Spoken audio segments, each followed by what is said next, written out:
एक चीज ऋग्वेद में यह लिखी हुई है कि हमें ऋत फॉलो करना चाहिए। ऋत, ऋत शब्द सुना होगा, तो ऋत फॉलो करने की बात है। ऋत का मतलब होता है कॉस्मिक ऑर्डर। ये पूरी सृष्टि, whole universe is working and is governed by a systematic architect who is God. Everything is in order, in harmony of each other. All universal bodies, all cosmic bodies and systems and forces are working in a perfect harmony. आप मानते हो इस बात को? ये सारी धरती तो कुछ भी नहीं है, इसको ये तो दिखाई नहीं देगी। जब आप ब्रह्मांड में बाहर निकलोगे वो कर नहीं सकते, देख सकते हो आप। तो आपको जब उसमें जाओगे तो आपको लगेगा कि पृथ्वी तो कुछ भी नहीं है।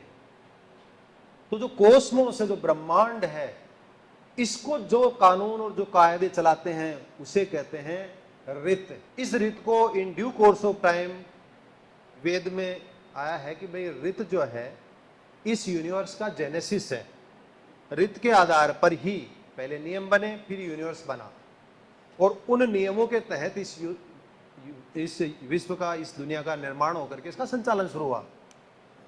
और इन due course of time Cosmos level, यानी कि ग्रांड जो मशीन है, ये जो कॉस्मोस के रूप में, इसके निर्माण के बाद में इस ऋत का कन्वर्जन हो गया धर्म में, जो societal level, moral and ethical level पे भी यूज होता है अभी, वो भी मैं बताता हूं।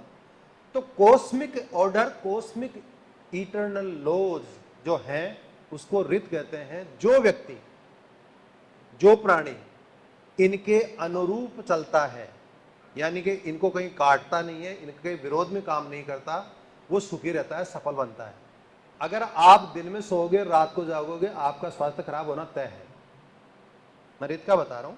ऋत ये कहता है कि रात सोने के लिए, दिन जागने के लिए, काम करने के लिए, कर्म करने के लिए। यानी आप आपके सर्केडियम जो साइकिल है उसको डिस्टर्ब कर रहे हो, क्योंकि हमारी बॉडी, मैं कॉस्मिक ऑर्डर पे बोल रहा हूं जिसे ऋत कहते हैं, हमारी बॉडी, हमारे जो 24 खंड हैं 24 घंटे के, हर टाइम पे अलग अलग केमिकल सीक्रेट होते हैं बॉडी में, समझ रहे हो ना। रात को सेरोटोनिन सीक्रेट होता है, तब हमें नींद आती है। अब आप रात को तो सोओगे नहीं, दिन को सोओगे जब सीक्रेट कम होगा, तो नींद भी ढंग की नहीं आएगी, साउंड स्लीप नहीं आएगी, और आपका स्वास्थ्य डेफिनेटली खराब होगा, क्योंकि वो केमिकल जो रात को सीक्रेट होने चाहिए थे वो हुए नहीं, और दिन में होने चाहिए दिन में नहीं हुए। आपने सब कुछ गड़बड़ कर दिया, गड्ढ कर दिया, मैस कर दिया, केयोटिक कंडीशन करा दी। फिर क्या कहते हैं, अरे साहब बीमार हो गए, आज तो सिर दर्द कर रहा है, आज पेट दर्द कर रहा है, आज हाथ दर्द कर रहा है, आज पैर दर्द कर रहा है। ये हो रहा है आजकल, सब लोग यही कहते मिलते हैं आपको। मुझे नहीं लगता कोई यहाँ स्वस्थ बैठा होगा, कोई नहीं होगा, गारंटी है, क्योंकि मैंने एक्सपेरिमेंट करके देख लिए। स्वस्थ की परिभाषा जो आप समझ रहे हो वो नहीं कर रहा मैं। आयुर्वेद में जो स्वस्थ की परिभाषा, मैं उस परिभाषा की बात कर रहा हूँ, जिसमें कोई भी व्यक्ति स्वस्थ आज है नहीं। उस परिभाषा के अनुसार आप शायद फिजिकली, मेंटली और सोशल फिटनेस की बात कर रहे हैं, लेकिन हमारे जो चरक जी ने जो परिभाषा दी है वो बहुत व्यापक है, बहुत ही विस्तृत है, उसमें करीब करीब सारी चीज़ें शामिल हैं। लेकिन फिर भी इन 3 आयामों में भी अगर आप स्वस्थ हैं, अपने आप को मानते हैं, तो ये गॉड गिफ्ट है आपके पास में, और आपने अपने शरीर को बहुत ही साधना से, तप से ऐसा रखा है। अन्यथा इस युग में स्वस्थ, कंप्लीट हेल्दी रहना बहुत मुश्किल काम है। लेकिन सारी बीमारियों का, सारी समस्याओं का, जितने भी प्रॉब्लम्स है, उनका कारण है वी डू नॉट फॉलो ऋत। ऋत क्या कहता है?